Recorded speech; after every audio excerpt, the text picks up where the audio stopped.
अस्सलाम वालेकुम, मैं हूं शाहजेब खानजादा। इलेक्शन में ताखीर से मुतालिक खदशात एक एक करके दूर हो गए हैं। इस हवाले से सुप्रीम कोर्ट मुसलसल अहम अहकाम जारी कर रही है और इलेक्शन में ताखीर के दरवाजे बंद कर रही है, और आज भी किए हैं। तमाम तहरीक इंसाफ के खदशात वक्त गुजरने के साथ साथ बढ़ते जा रहे हैं। Tehreek Insaf level playing field ना मिलने की शिकायत कर रही है और उसका मौक़िफ़ है कि उसे ना सिर्फ फील्ड में जल्द से जुलूस करने की इजाज़त नहीं दी जा रही है, बल्कि कल होने वाले पहले वर्चुअल जलसे के दौरान भी जानबूझकर इंटरनेट डाउन कर दिया गया था, जिससे वर्चुअल जलसा मुतासिर हुआ था। जबकि इस हवाले से पीटीआई का कहना है कि मुल्क के कुछ इलाकों में इंटरनेट की सुस्त रवि की शिकायत की तहकीकात जारी हैं। इंटरनेट तक रसाई की मजमूई सूरत हाल नॉर्मल है। इंटरनेट में खलल के हवाले से गैर मुसद्दिका खबरें ना फैलाई जाएं। पीटीआई का दावा अपनी जगह, मगर कल अवाम को यूट्यूब, ट्विटर, फेसबुक और दीगर सोशल मीडिया ऐप्स तक रसाई में मुश्किलात का सामना करना पड़ा। इंटरनेट सुस्त रवि का शिकार रहा और उस वक्त तहरीक इंसाफ का वर्चुअल जलसा जारी था। इसके अलावा आज सुप्रीम कोर्ट ने इलेक्शन में ताखीर रोकने के हवाले से एक और अहम फैसला दिया है, जिससे इलेक्शन में ताखीर का एक और दरवाज़ा बंद हो गया है। सुप्रीम कोर्ट ने करार दिया है कि इंतखाबी शेड्यूल जारी होने के बाद इलेक्शन कमीशन की तरफ से तय की गई हल्का बंदियों पर एतराज़ नहीं किया जा सकता। यानी सुप्रीम कोर्ट वाज़ेह कर रही है कि अब इंतखाबात 8 फरवरी से आगे नहीं जाएंगे। आज इस हवाले से कायम मकाम चीफ जस्टिस सरदार तारिक मसूद की सरबराही में 3 रुकनी बेंच ने इलेक्शन कमीशन की अपील मंजूर करते हुए बलूचिस्तान हाई कोर्ट का फैसला कलअदम करार दे दिया है। बलूचिस्तान हाई कोर्ट ने कोयटा से सूबाई असेंबली की 2 नशिस्तों पर इलेक्शन कमीशन की हल्का बंदियां तब्दील कर दी थी, जिसे इलेक्शन कमीशन ने सुप्रीम कोर्ट में चैलेंज कर दिया था, जिस पर आज समाअत के दौरान बेंच के रुकन जस्टिस अतर बिरल्ला ने रिमार्क्स दिए कि जो इख्तियार कानून ने इलेक्शन कमीशन को दिया है उसे हाई कोर्ट कैसे इस्तेमाल कर सकती है। जस्टिस मंसूर अली शाह ने रिमार्क्स दिए कि इलेक्शन प्रोग्राम जारी होने के बाद हल्का बंदियों से मुताल्लिक तमाम मुकदमाबाजी गैर मौसर हो चुकी है। किसी एक फर्द को रिलीफ देने के लिए पूरे इंतखाबी अमल को मुतासिर नहीं किया जा सकता। हमें इस हवाले से लकीर खींच कर हद मुकर्रर करनी है। कायम मकाम चीफ जस्टिस सरदार तारिक मसूद ने सवाल उठाया कि मुझे समझ नहीं आती कि सारे क्यों चाहते हैं कि इलेक्शन लंबा हो, इलेक्शन होने दें। जस्टिस अतर बिरल्ला ने मजीद रिमार्क्स दिए कि अगर इस दरख्वास्त पर फैसला दिया तो सुप्रीम कोर्ट में दरख्वास्तों का सैलाब उमड़ आएगा। जब इलेक्शन शेड्यूल जारी हो जाए तो सब कुछ रुक जाता है। इलेक्शन कमीशन का सबसे बड़ा इम्तिहान है कि 8 फरवरी के इंतखाबात शफाफ हों।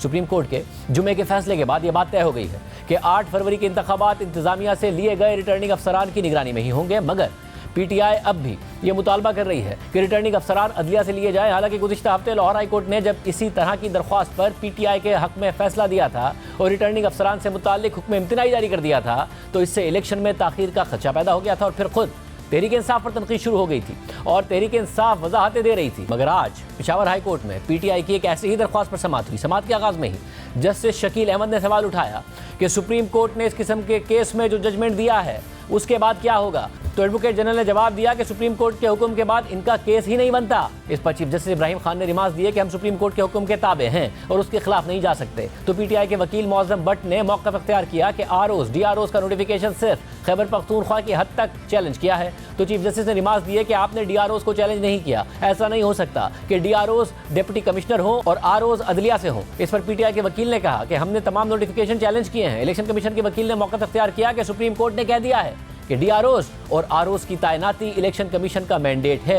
एडवोकेट जनरल ने कहा कि सुप्रीम कोर्ट ने आखिरी पैरा में जो कहा है कि ऐसा ना हो कि यहाँ किसी को नोटिस जारी हो जाए। तो चीफ जस्टिस इब्राहिम खान ने रिमार्क्स दिए कि अल्लाह खैर करेगा, ऐसा नहीं होगा। पीटीआई के वकील ने मौक़िफ़ इख्तियार किया कि 3 एमपीओ के 700 से ज़्यादा ऑर्डर्स जारी हुए, लोगों को गिरफ्तार किया जा रहा है। पीटीआई को जलसों की इजाज़त नहीं दी जा रही है। पीटीआई को ऑनलाइन जलसे तक की इजाज़त नहीं है। कानून में है कि इंतखाबात शफाफ ना होने का खदशा हो तो अदालत से रुजू कर सकते हैं। इस दौरान चीफ जस्टिस ने सवाल किया कि इलेक्शन के लिए कितना फंड रखा है। तो पीटीआई के वकील ने जवाब दिया कि अरबों रुपए का फंड इलेक्शन के लिए जारी किया गया है। इलेक्शन के लिए डीआरओज़ और आरओज़ की तैनाती 2 माह पहले होती है। निगरां हुकूमत में बैठे हुए वज़रा भी गैर सियासी नहीं हैं। चीफ जस्टिस ने इलेक्शन कमीशन के वकील से मुकालमा किया कि इलेक्शन कमीशन ने 1 जुलाई को हाई कोर्ट को खत लिखा और अफसरान मांगे। इलेक्शन कमीशन ने पहले ए और बी ऑप्शन को छोड़कर सी ऑप्शन अपनाया। बलूचिस्तान हाई कोर्ट ने कहा कि हम अमला देते हैं, फिर उनसे मुशावरत हुई। इस पर इलेक्शन कमीशन के वकील ने जवाब दिया कि बलूचिस्तान हाई कोर्ट से जुडिशल अफसरान की लिस्ट मांगी तो उन्होंने इनकार कर दिया। वो खत अदालत में पेश कर दूंगा। चीफ जस्टिस इब्राहिम खान ने रिमार्क्स दिए कि खैबर पख्तूनख्वा में 700 से ज़ायद 3 एमपीओ के ऑर्डर्स जारी किए गए। पेशावर में 147 बार 3 MPO ऑर्डर जारी किया गया। 24 अजला के डिप्टी कमिश्नर्स इस कोशिश में रहे कि एक पार्टी के लोगों को गिरफ्तार करें। क्या ऐसे हालात में शफाफ इलेक्शन होंगे? क्या गारंटी है कि बार बार 3 MPO के ऑर्डर्स जारी करने वाले डिप्टी कमिश्नर्स की सोच तब्दील हो जाएगी? इस पर इलेक्शन कमीशन के वकील ने जवाब दिया कि एक पार्टी बार बार खिलाफवर्जी करती है जिस पर 3 MPO के ऑर्डर्स जारी होते हैं। इस दौरान एडिशनल अटॉर्नी जनरल ने बताया कि 3 MPO का बैकग्राउंड 9 मई के वाकयात हैं, तो चीफ जस्टिस इब्राहिम खान ने रिमार्क्स दिए कि 9 मई तो गुजर गया, अब क्या वजूहात हैं कि रोज 3 MPO के ऑर्डर्स जारी हो जाते हैं? तो एडिशनल अटॉर्नी जनरल ने कहा कि अब भी ये लोग कानून की खिलाफवर्जी कर रहे हैं। इलेक्शन कमीशन के वकील ने मौक़िफ़ इख्तियार किया कि सुप्रीम कोर्ट को इलेक्शन कमीशन पर एतमाद है और हमें भी सुप्रीम कोर्ट पर एतमाद है। तो चीफ जस्टिस ने रिमार्क दिए कि आप इस्लामाबाद में होते हैं, यहाँ की यकीन दहानी कौन कराएगा? इस दौरान JUI के वकील ने कहा कि इलेक्शन कमीशन के वकील के दलाइल से मैं इत्तफाक करता हूँ। तो चीफ जस्टिस इब्राहिम खान ने उनसे पूछा कि आप 3 MPO में कभी जेल गए हैं? तो JUI के वकील ने जवाब दिया कि सियासी रहनुमा जेल जाते हैं और जेल से इलेक्शन लड़ते हैं। इस पर जस्टिस शकील अहमद ने रिमार्क्स दिए कि आप तो केस में फरीक ही नहीं हैं, हम आपको कैसे सुने? ये तो बेगाने की शादी में अब्दुल्ला दीवाना वाली बात हो गई है। जस्टिस शकील अहमद के रिमार्क्स पर वुकला भी हंस दिए। PTI के वकील ने मजीद कहा कि इलेक्शन के लिए बरवक्त इंतजामात नहीं किए तो शफाफ इलेक्शन कैसे कराएंगे? पिशावर हाई कोर्ट ने जुडिशल अफसरान देने से तो इनकार नहीं किया। ये कहते हैं कि लाहौर हाई कोर्ट ने इनकार किया था, लेकिन ऐसा नहीं है। लाहौर हाई कोर्ट ने कहा था कि जब वक्त आए तो उस वक्त आ जाएं, मगर फिर ये नहीं गए। इस पर इलेक्शन कमीशन के वकील ने जवाब दिया कि अगर इन्हें लगता है कि हमने गलत बयानी की है तो सुप्रीम कोर्ट में एतराज़ उठा दें। तो PTI के वकील मौज़म भट्ट ने मौक़िफ़ इख्तियार किया कि सुप्रीम कोर्ट में कहा गया था कि लाहौर हाई कोर्ट ने पूरे मुल्क के लिए कैसे नोटिफिकेशन मुअत्तिल कर दिया। जुमे को समाअत हो रही थी तो मैंने कहा था कि पंजाब तक मुअत्तिल होना चाहिए था। आखिर में इलेक्शन कमीशन के वकील ने कहा कि किसी इलेक्शन ऑफिसर पर एतराज़ है तो ये इलेक्शन कमीशन से रब्ता कर सकते हैं। फरीकैन के दलाइल सुनने के बाद पेशावर हाई कोर्ट ने PTI की दरख्वास्त पर फैसला महफूज कर लिया है। मगर आज समाअत के दौरान पेशावर हाई कोर्ट में भी इस तनाज़े पर बहस हुई कि फरवरी में तो लाहौर हाई कोर्ट ने इलेक्शन के लिए जुडिशल अफसरान देने से मुआज़रत कर ली थी और इलेक्शन कमीशन को साफ जवाब दे दिया था, लेकिन अगस्त में लाहौर हाई कोर्ट के रजिस्ट्रार की तरफ से इलेक्शन कमीशन को खत लिखकर कहा गया था कि इलेक्शन शेड्यूल जारी होने के बाद अदलिया से रिटर्निंग अफसरान लेने के लिए रब्ता किया जाए। तो इस पर सवाल उठ रहा है कि इलेक्शन कमीशन ने लाहौर हाई कोर्ट से इलेक्शन शेड्यूल जारी होने के बाद रब्ता किया था या नहीं किया था। हमने ये मामला जुमे को अपने प्रोग्राम में उठाया था और इस हवाले से इलेक्शन कमीशन की तर्जुमान से मौक़िफ़ मांगा था, जिस पर हमें उनका जवाब मौसूल हो गया है।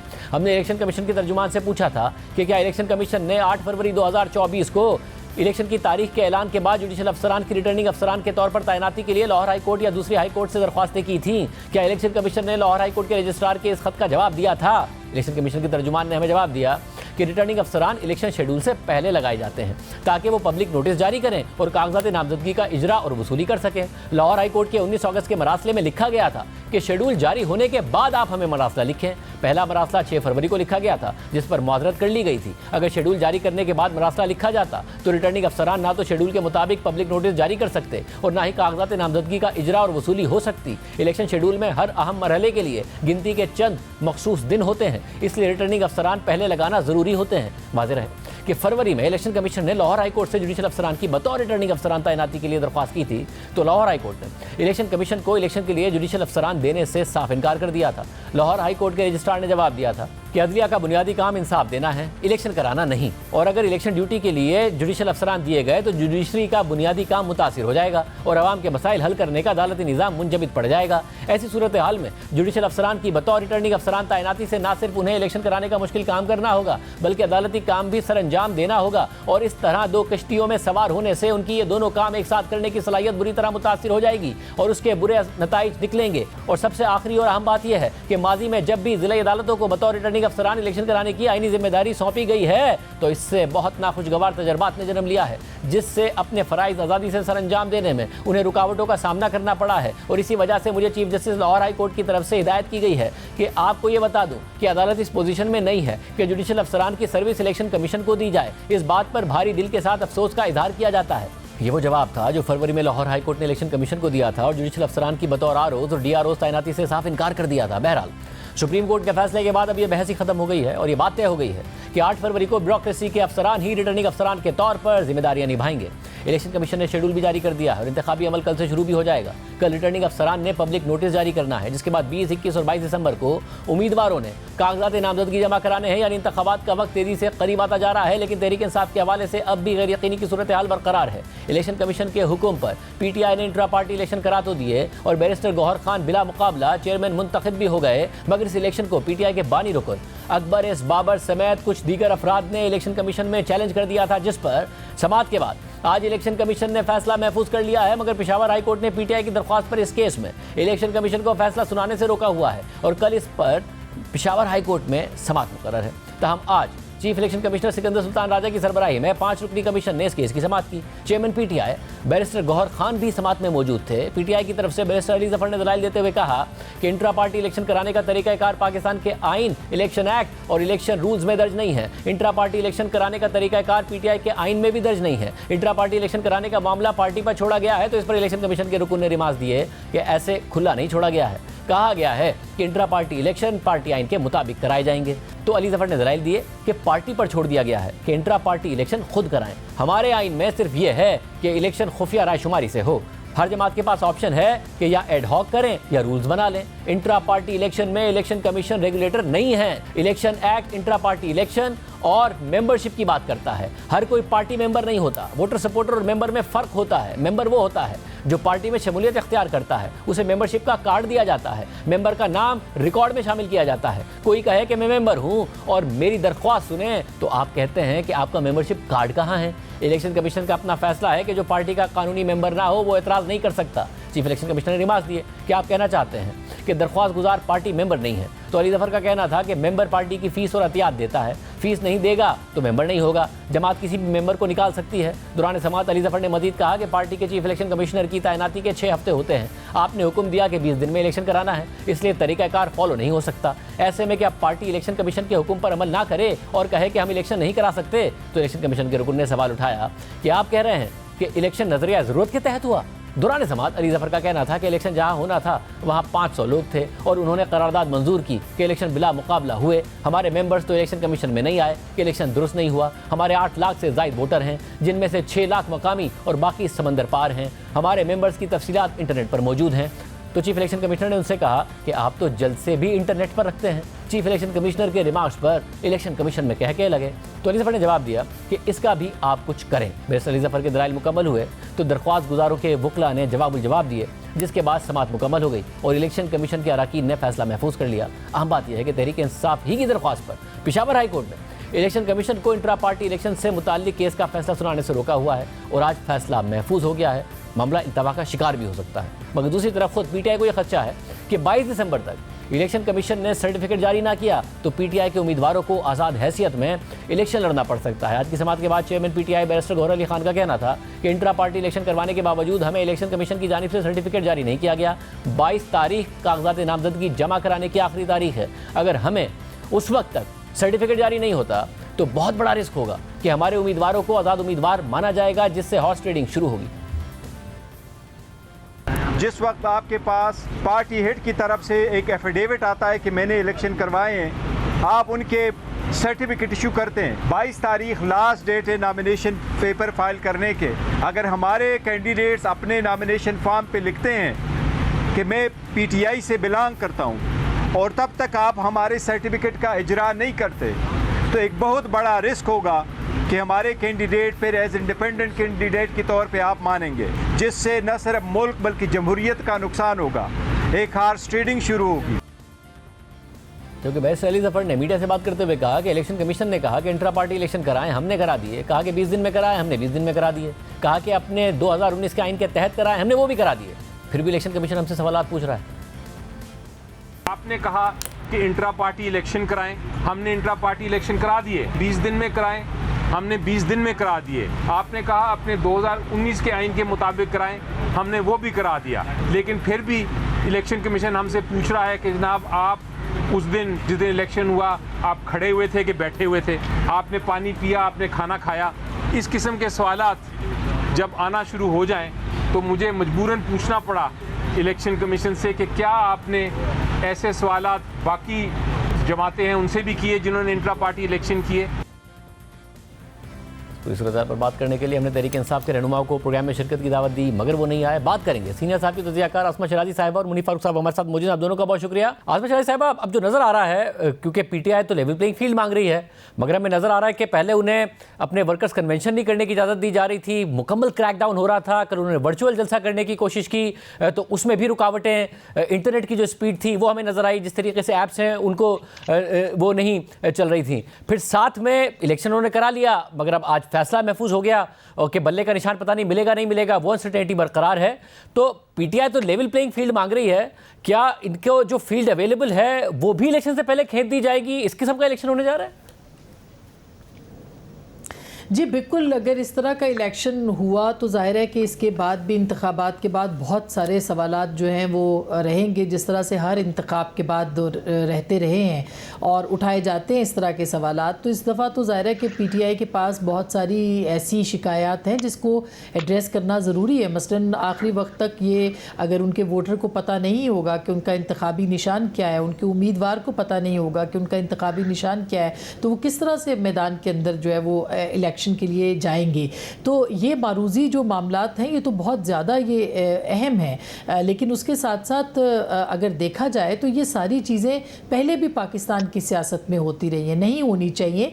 ज़रूरी नहीं है कि 2018 के जिस तरह के इंतखाबात हुए थे उसी तरह का इंतखाब 2024 के अंदर भी कर दिया जाए। बहुत सारे हालात जो है वो बदल चुके हैं। मसलन सेंसरशिप की बात है तो शाहजेब मुझे ये बताइए कि क्या जो कल किसी भी सोशल मीडिया प्लेटफॉर्म के ऊपर जलसा नहीं सुन सका, अव्वल तो वो जलसा नहीं था, उससे इतना खौफजदा होने की ज़रूरत नहीं है, क्योंकि एक परसेप्शन जो है वो बनाई जा रही है और बड़ी कामयाबी के साथ पाकिस्तान तहरीक इंसाफ वो परसेप्शन बना रही है कि वो डोमिनेट कर रहे हैं और वो 2/3 मेजॉरिटी के साथ जो है वो सामने आएंगे। मेरा नहीं ख्याल कि परसेप्शन से जो है वो खौफजदा होना चाहिए। और ये अगर आप समाजी जो राब्तों के प्लेटफॉर्म्स हैं उनके अंदर पाबंदियाँ होंगी, वो सेंसर किया जाएगा या उसको नहीं लोगों तक पहुँचने दिया जाएगा, तो मेरा ख्याल है कि ये कोई अच्छा ना तो हथियार है ना ही इसमें कोई कामयाबी होगी। तो ये सारी चीज़ें अपनी जगह पे हैं, लेकिन उसके साथ साथ बहुत सारे और मामलात भी हैं। मसलन बलूचिस्तान और सिंध के अंदर तहरीक इंसाफ को कोई नहीं रोक रहा कि वो इंतखाबात के लिए ना जाएं। इसी तरह से आप देखें फेडरल कैपिटल में उनको कोई नहीं रोक रहा कि वो यहाँ पे अपनी इलेक्शन मुहिम ना चलाएं, लेकिन वो नहीं चला रहे। आपने देखा कि शोएब शाहीन साहब ज़रूर गए और उनको रोका गया बलूचिस्तान में, लेकिन बलूचिस्तान के अंदर जो उनकी लीडरशिप है वो मौजूद नहीं है। पंजाब के अंदर अभी तक हमारी इत्तलात है कि सिर्फ एक जलसे की इजाज़त जो है वो तहरीक इंसाफ ने मांगी है, इसके अलावा नहीं मांगी गई। लेकिन शेर अफजल मरवत साहब को भी वहाँ पे गिरफ्तार किया जाता है। तो बहुत सारे मसाइल हैं, लेकिन इसके साथ ये सवाल भी अपनी जगह पे बहुत अहम है कि खैबर पख्तूनख्वा में जो उनकी इलेक्शन मुहिम है पाकिस्तान तहरीक इंसाफ की वो भी चल रही है, और पंजाब के अंदर भी उनकी लीडरशिप या तो गायब है या बाहर निकलने को तैयार नहीं है। तो मेरा ख्याल है कुछ लेवल प्लेइंग फील्ड का मसला तो है ही, इसमें तो कोई दो राय नहीं, लेकिन खुद तहरीक की जो तंजीम है वो मौजूद नहीं नजर। ज़ाहिर बहुत सारे खैबर पख्तूनख्वा भी रहनुमा हैं जो कि रूपोश हैं, उन्हें भी ये ज़ाहिर खौफ है कि उन्हें गिरफ्तार किया जाएगा, फिर पार्टी छुड़वाने के लिए मजबूर किया जाएगा। बट मुनीर फारूक साहब, खबर क्या है इलेक्शन कमीशन के हवाले से भी और जो दीगर मामलात के हवाले से भी? ऐसी बहुत सारी खबरें हैं जो आपने पहले दी हैं, क्या जो फील्ड है वो भी खींच ली जाएगी या कहीं ना कहीं ये दबाव उन्हें कोई इलेक्शन से पहले और इलेक्शन कंटेस्ट करने के लिए फील्ड मिलेगी, बल्ले का निशान मिलेगा? बहुत शुक्रिया शाहजेब साहब।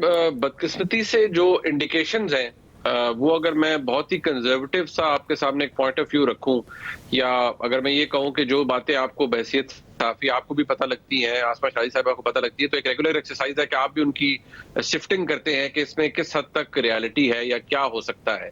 कुछ प्लान्स होते हैं जिनको फिर आपको देखना पड़ता है कि वो एग्जीक्यूट किसी के हो पाते हैं या नहीं। बदकिस्मती से इस वक्त जो हालात या वाकयात हैं वो तो ये इशारा दे रहे हैं, और जो इन्फॉर्मेशन है वो ये इशारा दे रही है कि पाकिस्तान तहरीक इंसाफ के लिए लेवल प्लेइंग फील्ड तो शायद दूर की बात है, शायद फील्ड ही ना रहे।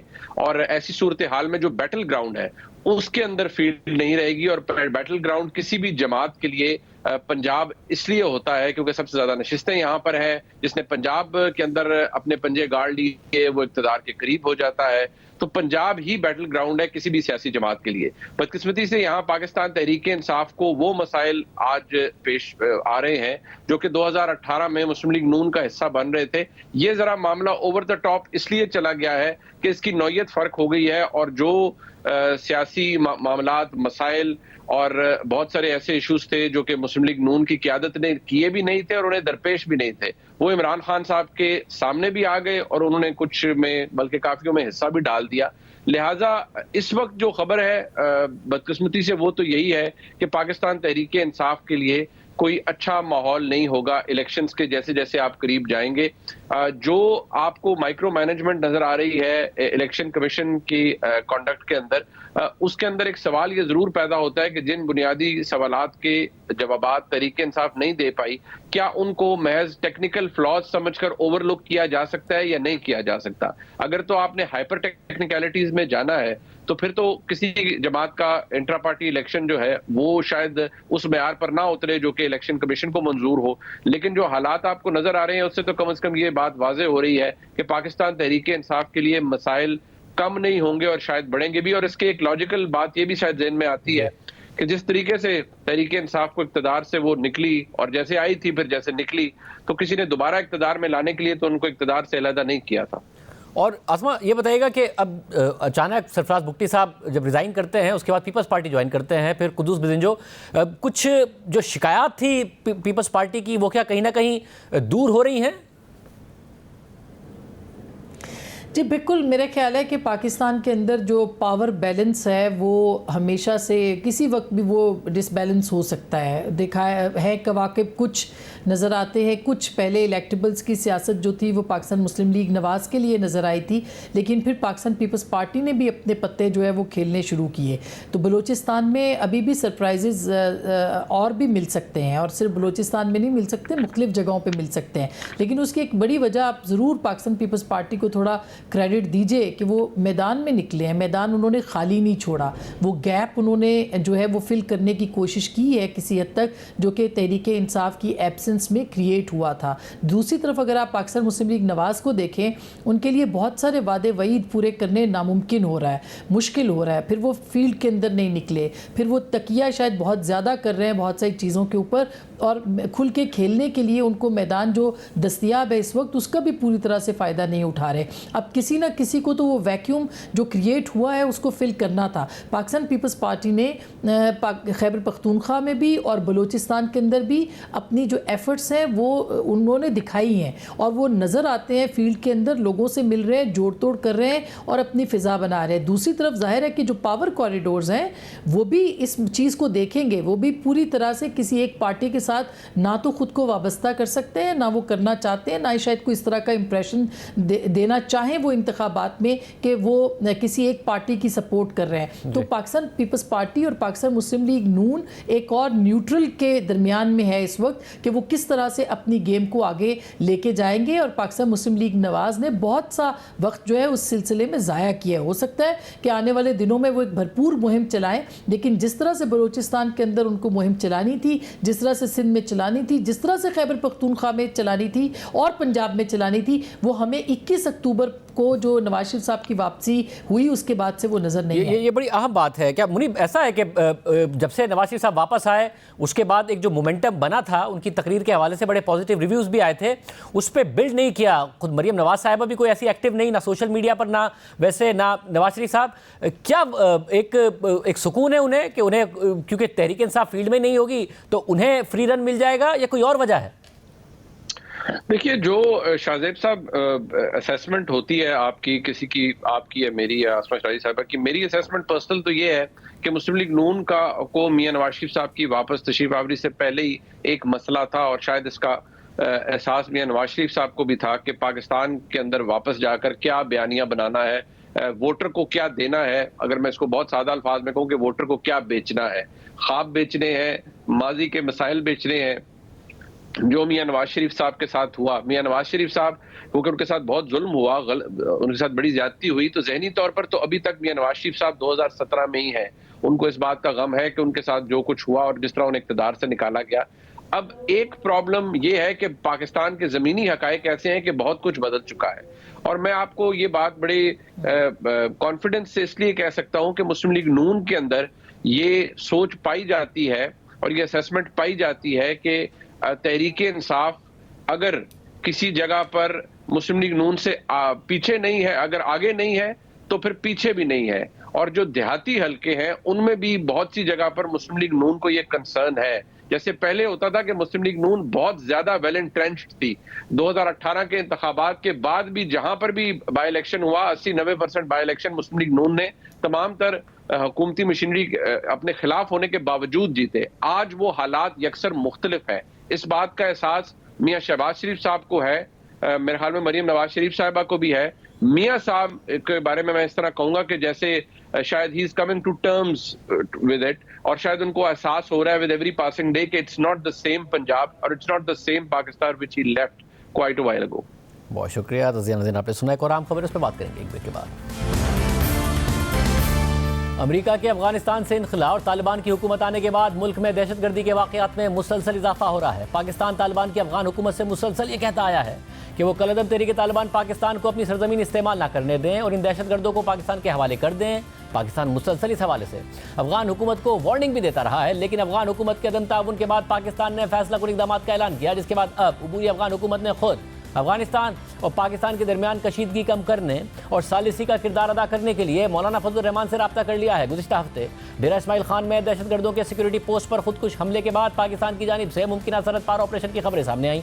इसके बाद आज ये खबर सामने आई है कि अफगान हुकूमत ने पाकिस्तान और अफगानिस्तान के दरमियान कशीदगी कम करने के लिए जमीयत उलमा इस्लाम के सरबराह मौलाना फजल रहमान को काबुल आने की दावत दी है। कामरान यूसुफ की खबर के मुताबिक हफ्ते के दिन अफगान वफ्द ने इस हवाले से अफगान हुकूमत का बाज़ाब्ता पैगाम मौलाना फजल रहमान को पहुंचाया। JUI के तर्जुमान असलम गौरी ने इतवार को बताया कि मौलाना फजल रहमान ने अफगान हुकूमत की दावत कबूल कर ली है। खबर के मुताबिक तवक्को की जा रही है कि मौलाना फजल रहमान इलेक्शन के लिए अपने कागजात नामजदगी जमा करवाने के बाद अफगानिस्तान जाएंगे। असलम गौरी ने वाज़ेह किया कि मौलाना फजल रहमान का दौरा अफगानिस्तान पाकिस्तानी हुकूमत से मुंसलिक नहीं होगा, क्योंकि उनको ये दावत खुद अफगान हुकूमत ने दी थी। अलबत्ता इस हवाले से ज़राए का कहना है कि अफगान तालिबान मौलाना फजल रहमान का असर रसूख इस्तेमाल करते हुए पाकिस्तान के साथ ताल्लुकात में बेहतरी चाहते हैं। दोनों मुल्कों के दरमियान इस वक्त TTP और उससे मुंसलिक गिरोहों के पाकिस्तान में मुसलसल हमले कशीदगी की अहम वजह बने हुए हैं। खबर के मुताबिक 12 दिसंबर को दहशतगर्दों के डेरा इस्माइल खान में हमले के नतीजे में 23 फौजियों की शहादत के बाद पाकिस्तान ने अफगान हुकूमत को शदीद एहतजाज रिकॉर्ड कराया था। यह हमला सिक्योरिटी फोर्सेस पर होने वाला सबसे खतरनाक हमला था। इस शदीद खतरे से निपटने के लिए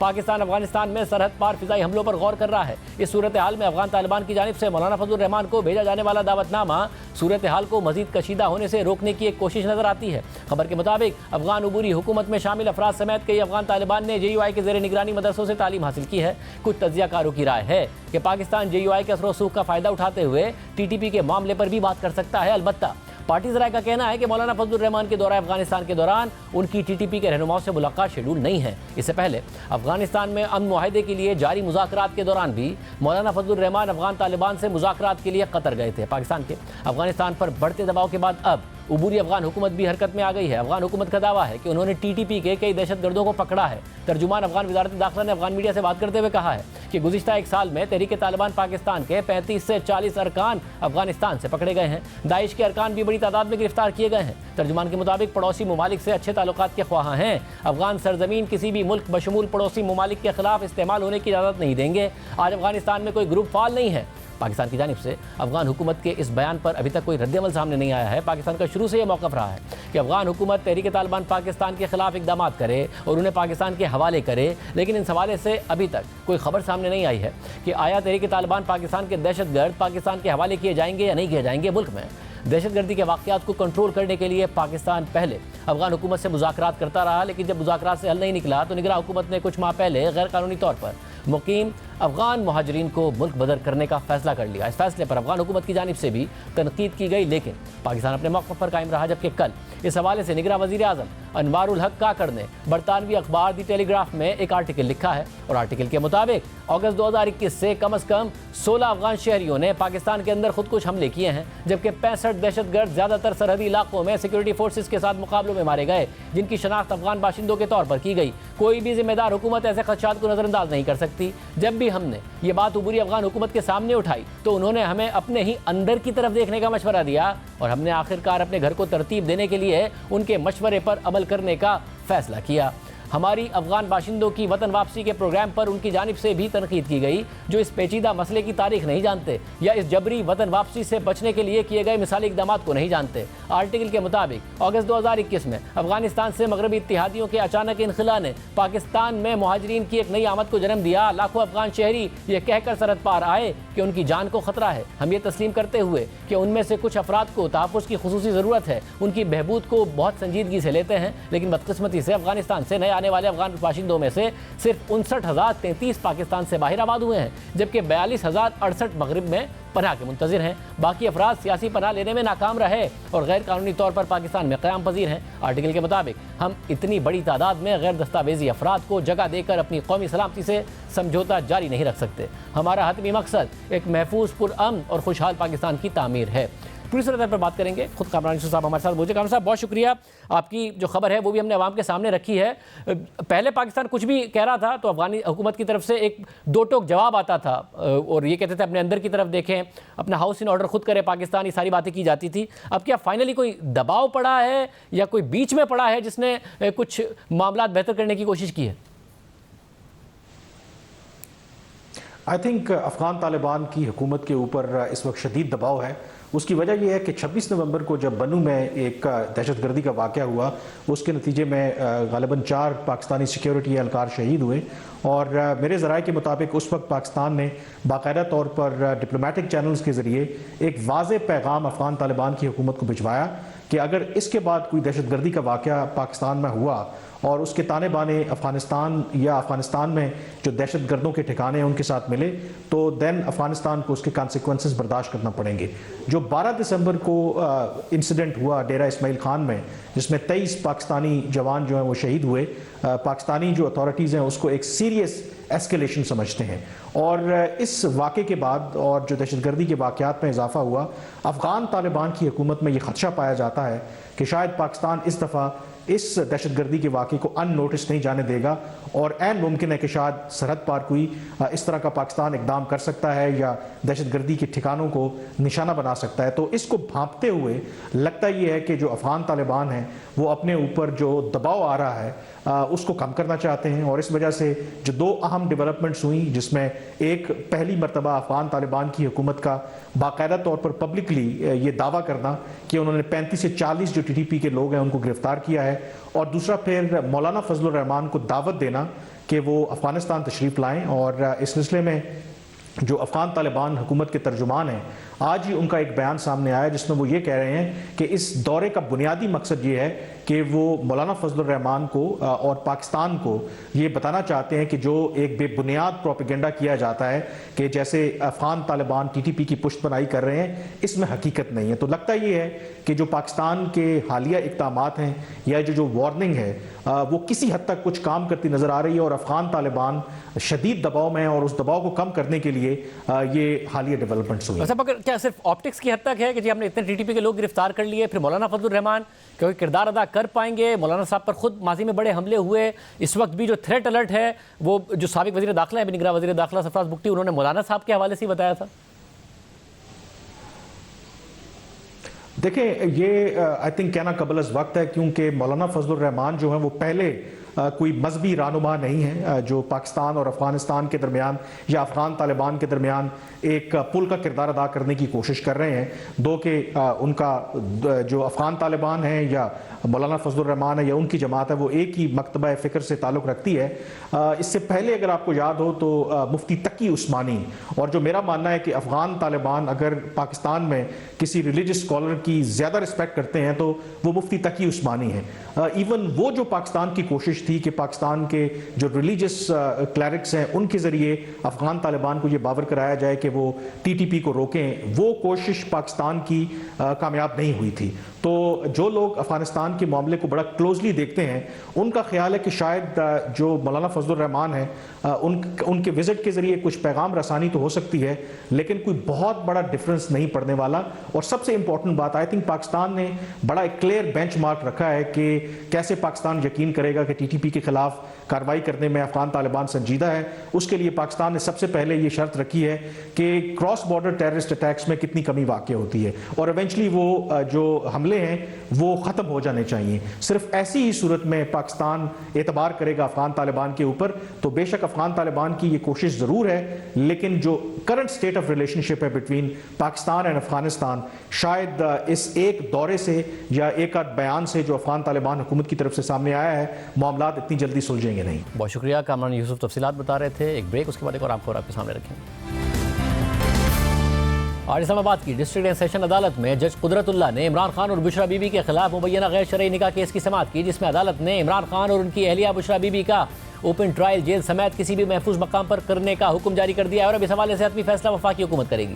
समाअत के आगाज़ में बुशरा बीबी के वकील उस्मान गिल ने बुशरा बीबी की अदालत में हाजिरी से मुतालिक इस्तिस्ना की दरख्वास्त दायर कर दी, जिस पर अदालत ने रिमार्क दिए कि इमरान खान जेल में हैं, बुशरा बीबी तो जेल में नहीं हैं। तो वकील ने जवाब दिया कि इमरान खान की अहलिया इस वक्त लाहौर में हैं और तबीयत की नासाजी की वजह से अदालत में पेश नहीं हो सकती। अगली समाअत पर बुशरा बीबी पेश हो जाएंगी। जमानती बचल के तैयार हैं, मगर उन पर दस्तखत नहीं हो सके। 2 से 3 बजे का वक्त रख लें, कोशिश कर लेते हैं कि बुशरा बीबी पेश हो जाए।